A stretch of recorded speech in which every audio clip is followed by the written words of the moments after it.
اس ماہانہ محفل میں چند ایک دروس پہلے 30ویں پارے کا ترجمہ شروع کیا گیا۔ پچھلا درس چونکہ محرم میں تھا تو اس مناسبت سے امام عالی مقام کا ذکر مبارک کیا گیا، ورنہ وہ جو تسلسل ہے ترجمے کا اسی کو پیش نظر رکھتے ہوئے میں نے 30واں پارہ سورہ نبأ آخری چند آیات تلاوت کی ہیں، ان کا ترجمہ اور تشریح آپ کے سامنے بیان کروں گا۔ اللہ پاک مجھے حق گوئی کی توفیق عطا فرمائے۔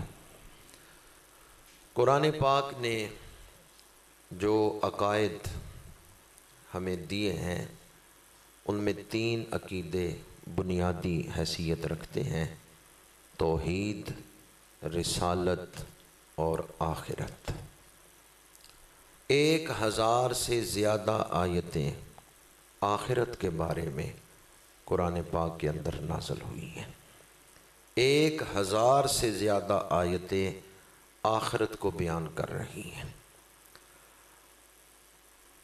اللہ کی طرف دعوت دینے کے لیے، مقصد تخلیق سے جوڑنے کے لیے قرآن پاک نے ایک طریقہ اختیار فرمایا، انذار، اور دوسرا تبشیر۔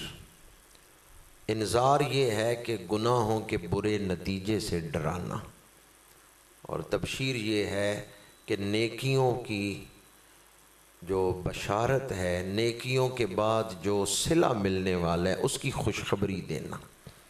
وَلَا تَسْتَوِي الْحَسَنَةُ وَلَا السَّيِّئَةُ۔ قرآن کہتا ہے نیکی اور برائی نتیجے کے اعتبار سے برابر نہیں۔ آپ کا کیا خیال ہے؟ نیکی اور برائی برابر ہے؟ یہ قرآن کا فیصلہ ہے جس پر ہم سب کا ایمان ہے۔ وَلَا تَسْتَوِي الْحَسَنَةُ وَلَا السَّيِّئَةُ۔ گناہ اور اطاعت، بدی اور نیکی نتیجے کے اعتبار سے برابر نہیں۔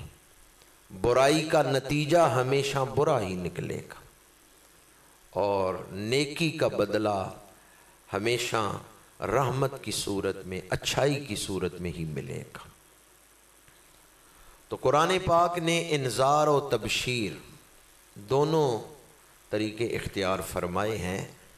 کبھی انسان برے اعمال کا جو نتیجہ ہے اسے سن کے ڈر جاتا ہے کہ میں برائی کو چھوڑ دوں، اور کبھی نیک اعمال کا جو بدلہ ملنے والا ہے، جو عطائیں ہونے والی ہیں، جو ثواب ملنے والا ہے، اسے سن کے دل میں شوق پیدا ہوتا ہے کہ میں بھی اس عطا کو حاصل کر لوں، میں بھی اس انعام کو حاصل کر لوں۔ 30ویں پارے کے آغاز میں ابتداً تو اللہ تعالیٰ کی توحید بیان کی گئی ہے، اللہ تعالیٰ کی عطائیں کہ اس نے کائنات میں کیا کیا اپنی قدرت کے جلوے دکھائے ہیں ان کا ذکر ہے۔ پھر دوزخ سے ڈرایا گیا ہے، اور پھر اہل جنت کو بشارتیں دی گئی ہیں۔ نیک اعمال کا جو صلہ ہے وہ بیان کیا ہے۔ ان للمتقین مفازا، بے شک اہل تقوی کے لیے کامیابی کی جگہ ہے۔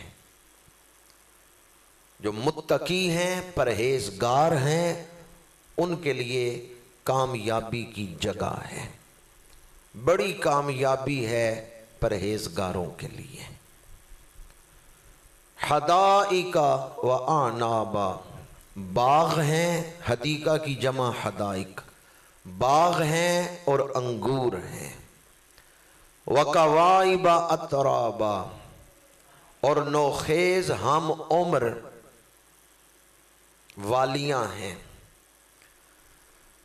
وہ حوریں ہیں جو اٹھتے ہوئے جوبن والی ہیں اور ہم عمر ہیں۔ وَكَأْسًا دِهَاقًا، اور چھلکتے ہوئے جام۔ لَا يَسْمَعُونَ فِيهَا لَغْوًا وَلَا كِذَّابًا، دنیا کی شراب پینے سے انسان بہکی بہکی باتیں کرتا ہے، لیکن جو شرابن طہورا ہے، جو اہل جنت کو جام عطا کیا جائے گا، اس سے کوئی بہکی ہوئی بات نہیں زبان سے نکلے گی۔ لا یسمعون فیہا لغوا ولا کذابا، جس میں نہ کوئی بیہودہ بات سنیں گے اور نہ ہی جھوٹ، نہ ہی جھٹلانا، دونوں معنی ہو سکتے ہیں۔ جنت وہ جگہ ہے جہاں نعمتیں بھی ہیں، ذہنی اور قلبی سکون بھی ہے۔ وہاں کوئی ایسی بات بھی سننے کو نہیں ملے گی جو سکون کو خراب کرنے والی ہو۔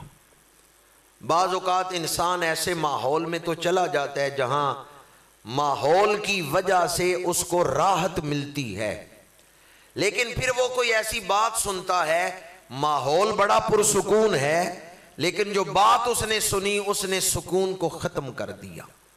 فرمایا جنت میں کوئی ایسی بات بھی نہیں سننے کو ملے گی جو سکون کو ختم کرنے والی ہو، نہ کوئی جھٹلانے والی بات، نہ کوئی جھوٹ، نہ کوئی بیہودہ بات۔ وہاں جو گفتگو ہوگی وہ بھی اعلیٰ ہوگی، دلوں کو خوش کرنے والی ہوگی اور سچائی پر مشتمل ہوگی۔ جزاء من ربک عطاء حسابا، یہ سب کچھ جو بیان ہوا ہے یہ تمہارے رب کی طرف سے صلہ ہے اور نہایت کافی بدلہ ہے۔ ایسی عطا ہے جو اہل جنت کی تمام ضروریات کے لیے کافی ہے۔ یعنی جنت میں ایسی عطائیں ہیں جن کے بعد خواہش نہیں پیدا ہوگی کہ کاش فلاں چیز مل جاتی، وہ رہ گئی ہے، وہ نہیں ملی۔ وہاں اتنا کچھ عطا کیا جائے گا کہ دل سیر ہو جائے گا، جو خواہش ہوگی وہ پوری ہو جائے گی۔ دنیا میں بہت کچھ حاصل کر کے بھی انسان کہتا ہے فلاں چیز کی کمی رہ گئی، فلاں چیز نہیں ملی، لیکن جنت کون سی جگہ ہے؟ عطاء حسابا، نہایت کافی عطا، ایسی عطا جو تمام ضروریات کے لیے کافی ہے، جس کے بعد مزید خواہش نہیں ہوگی کہ فلاں چیز رہ گئی ہے، جو خواہش ہوگی وہ پوری ہو گئی۔ فرمایا جزاء من ربک، یہ آپ کے رب کی طرف سے صلہ ہے۔ عطاء حسابا، نہایت کافی عطا۔ رسول اللہ کی محبت، عشق، یہ ایمان کی جان ہے۔ ایمان حضور کی محبت کا نام ہے، اس لیے یہ نکتہ عرض کر رہا ہوں۔ فرمایا جزاء من ربک، یہ کس کی عطا ہے؟ محبوب آپ کے رب کی۔ کیا مطلب؟ اہل جنت کو جو کچھ مل رہا ہے محبوب آپ کا صدقہ ہی مل رہا ہے۔ رب آپ کا ہے، عطا سب کو کر رہا ہے۔ من ربی کا، آپ کے رب کا، یہ عطا آپ کے رب کی ہے۔ رب آپ کا ہے، عطا سب کو کر رہا ہے۔ تو آپ کی ربوبیت جو ہے وہ اس انداز میں ہے کہ محبوب آپ کے صدقے سے جو آپ کا ہو گیا رب اسے بھی عطا فرما رہا ہے۔ ایک اور مقام پر فرمایا ہؤلاء من عطاء ربک، محبوب یہ آپ کے رب کی عطا ہے۔ قرآن پاک میں متعدد جگہوں پر ربوبیت کو حضور کے ساتھ نسبت کر کے اللہ پاک نے بیان فرمایا ہے۔ حدیث پاک میں جامع ترمذی باب مناقب النبی میں یہ حدیث پاک ہے، میرے آقا کریم نے فرمایا انا اول من یحرک حلق الجنت فیفتح اللہ لی ویدخلنیہا ومن معی من الفقراء ولا فخر۔ قیامت کے دن کسی اور نبی کی بھی جرت نہیں جنت کے دروازے کو کھلوا سکے۔ انا اول من یحرک حلق الجنت، فرمایا سب سے پہلے میں جنت کے دروازے پہ دستک دوں گا۔ یفتح اللہ لی، اللہ جنت کا دروازہ کھولے گا تو میرے لیے کھولے گا۔ یفتح اللہ لی، جنت کا دروازہ کھولے گا تو میرے لیے کھولے گا۔ لی کا مطلب کیا ہے؟ اب جو جو جنت میں جائے گا وہ میرا صدقہ ہی جنت میں جائے گا، کہ جنت کا دروازہ میرے لیے کھولا گیا ہے۔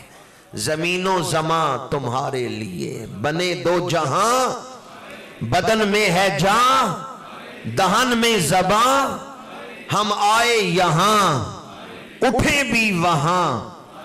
سفر کا مہینہ ہے، اور جو حدیث میں پڑھ رہا ہوں اس میں حضور نے ارشاد فرمایا، حوالہ دوبارہ دے رہا ہوں، امام محمد بن عیسیٰ ترمذی نے جامع ترمذی میں باب مناقب النبی، اس کے اندر یہ حدیث پاک نقل کی ہے۔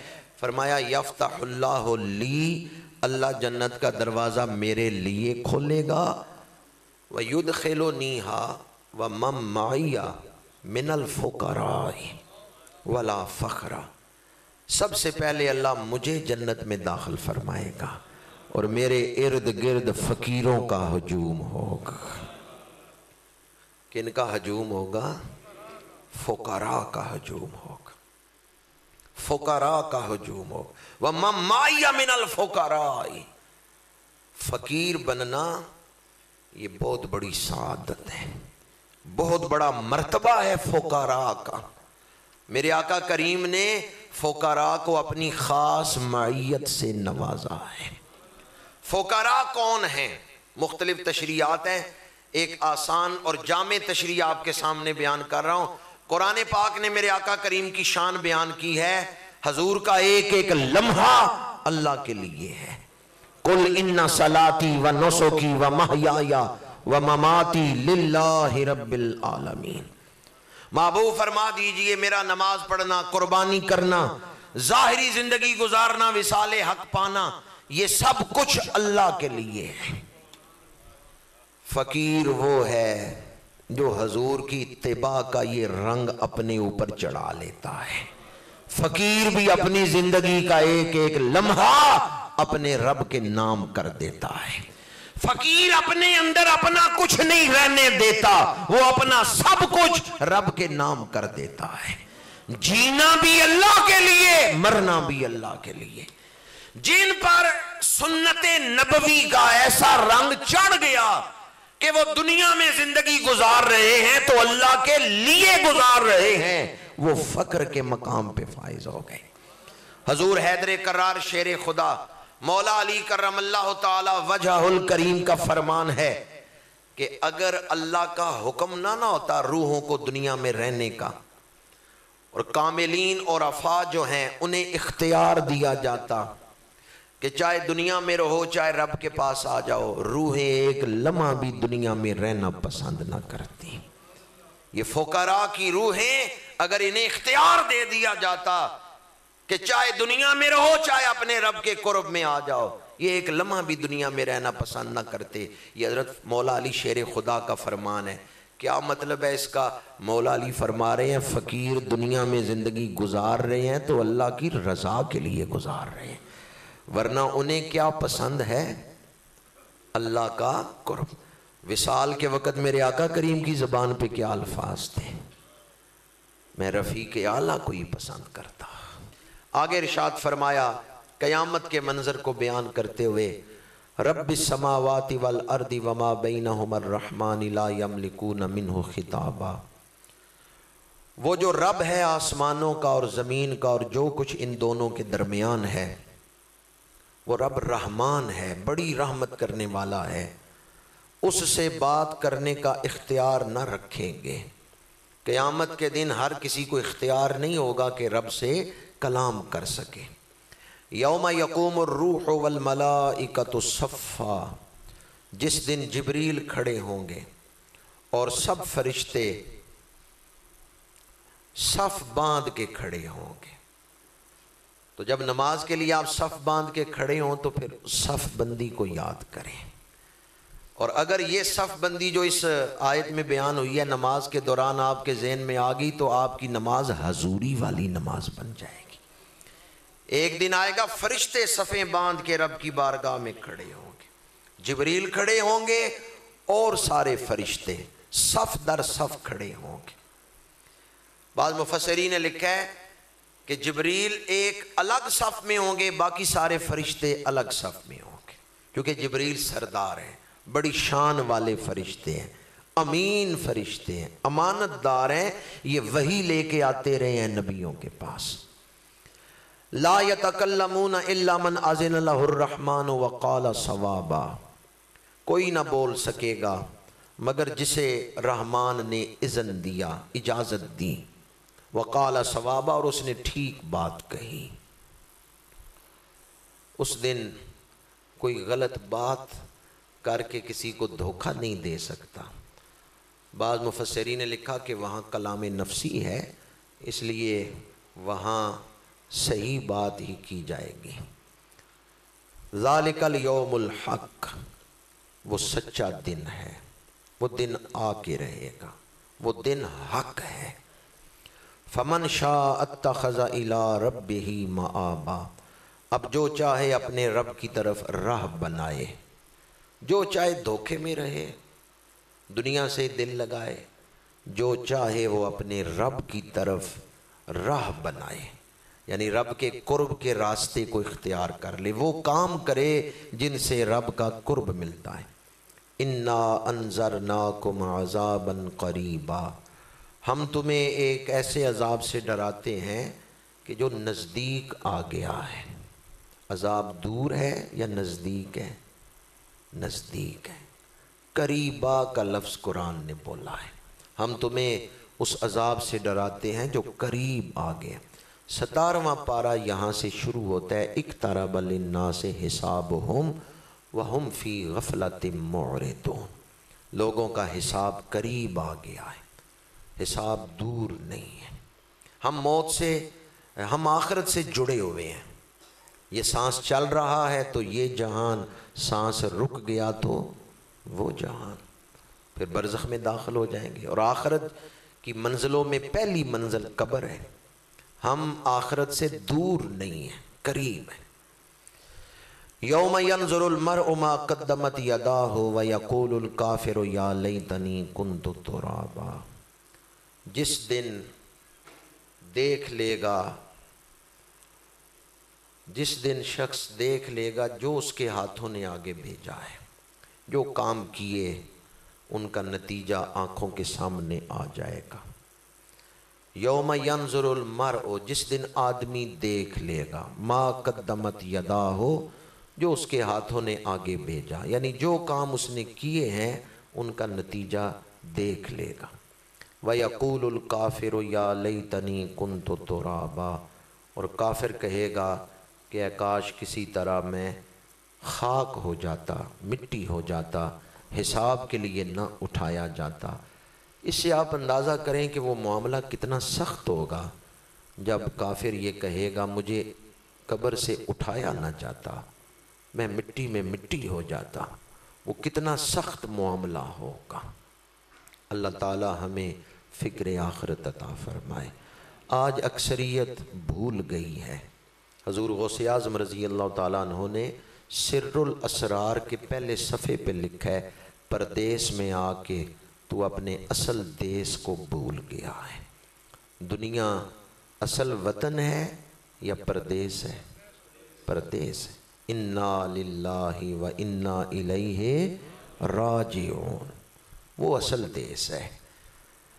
رجوع واپس، یا ایتھا النفس المطمئنہ ارجعی الی ربک۔ دنیا پردیس ہے۔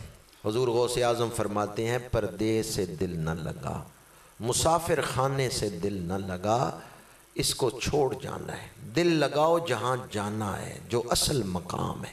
لوئے لوئے پر لے کڑیے جے تد پانڈا پرنا، شام پئی بن شام محمد کر جاندی نے ڈرنا، وآخر دعوانا ان الحمد للہ رب العالمین۔